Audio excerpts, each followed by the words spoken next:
الحمد لله رب العالمين الذي بنعمته تتم الصالحات وبيده ملكوت الأرض والسماوات،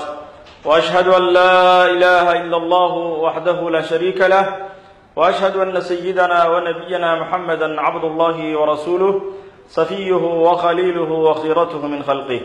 صلوات ربي وأزكى تسليماته عليه وعلى آله الأطهار وصحابته البررة الأخيار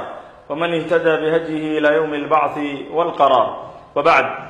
ولا ليال إلهي سبحانه وتعالى أيان نقام هاد علينا نسوى في برنامج كان كوبان وندون إنه نقهض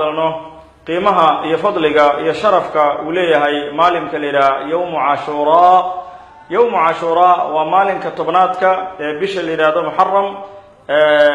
لو يقانو لغة الصومالية زكاة بش لو يقان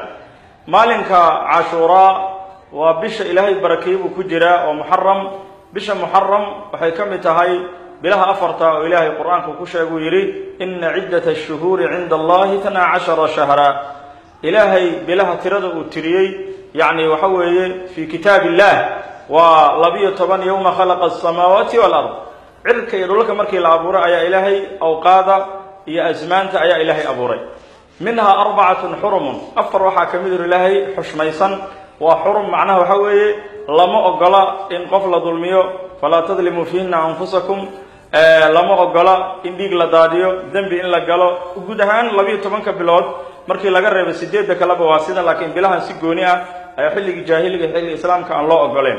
afarta bilood waa bisha la yiraahdo Dhulqaada iyo Dhulhijja iyo Muharram. saddexda way xiriirtaa waa mid aan u naqaano sida taalka iyo Arafo iyo Zako,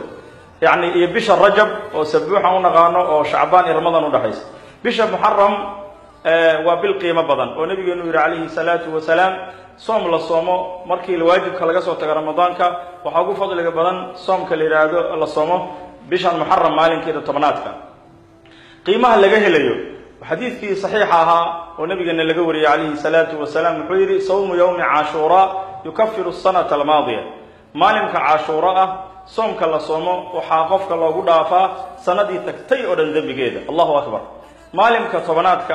oo runtii maalinka bariga ku beegan waxa way qofkii sooma oo ilaahay dartii u sooma maalinka haddana maalin khamiisana uu ku soo aaday oo awalba ay soomku u fadli badnaa oo acmaasha qofka la kor yeelo oo ilaahay subhanahu wa ta'ala qofka laba ajir buu siinaya. soomka maalinka markii nabiga la weydiiyay alayhi salatu wasalaam ashura maalinka tobnaadka ee bishan Muharram sanadkii hore dhan dambigii qofku u galay lama kala qaadin ha yaraado ha weynaado ayaa loo dhaafaya. soomaha walaalayaal inaan ka faa'iideysano maxaa yeelay